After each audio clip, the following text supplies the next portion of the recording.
got close to one particular guy, and being 13, having a crush is like, you're in love. And for about a year and a half, we talked every day. He asked me for a sexy picture, and what he said would change my life. He said, here's your mom, your dad, here's where they work, here's your sister, where she goes to school, here's your front door, and here's videos I took without your permission. And he said, if you do not do what I say, I will hurt you, I will hurt your family, and I will ruin your life. Well, Kaylee was hanging out with her friend Sierra when they innocently went online, and Kaylee was zeroed in on by predators. What she didn't know, though, was the same men who were targeting her also turned their attention to Sierra, and soon she became their victim as well.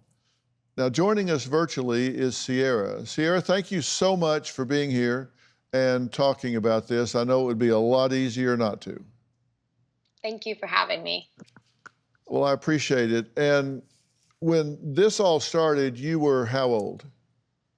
I was about to be 12. I was a little bit younger than Kaylee. All right. I was 11.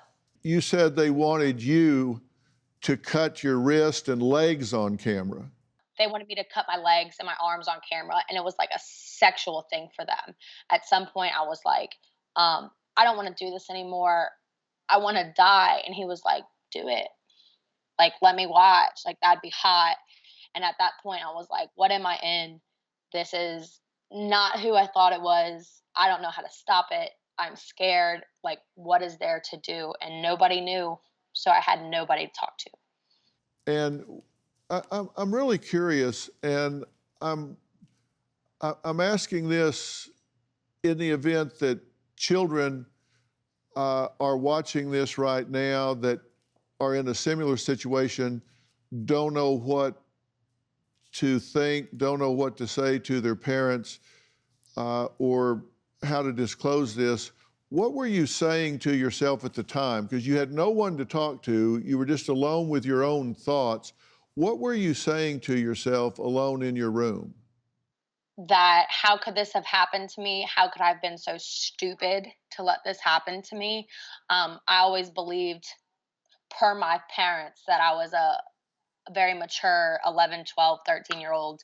So if they were saying this, why would I let this happen to myself? It's not your fault, and it's really hard not to feel alone. And what did you think would happen if you had gone to your parents and said, look, I made a bad decision, I did something I shouldn't have done, and I'm getting blackmailed? What did you think would happen?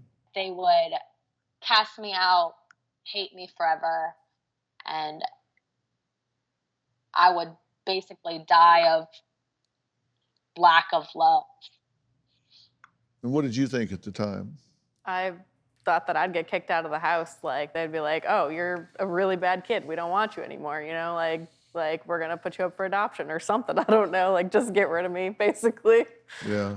But I know that my parents were like there for me, like the same with Sierra. Like I know that my parents like love me and care for me. It's just like I don't know, like the way that they were like drilling things into our brain made us think that our parents weren't there for us. What would have been your reaction if she'd come to you with this? I would have found them. I would have found their IP addresses. I would have gone after them. I would have gotten in touch with the FBI. I would have definitely not stopped until they were caught. There's no way it could have stopped me. Yeah, you would have had a reaction, but it wouldn't have been against her. Not at all. I think it's really important to say to parents out there that they should not judge their children for these things. This can be any child that this can happen to. So parents should know to be open and be supportive and not blame the child at all. Do you have a story or a question for me? Click the link in the description and tell me what in the world is going on.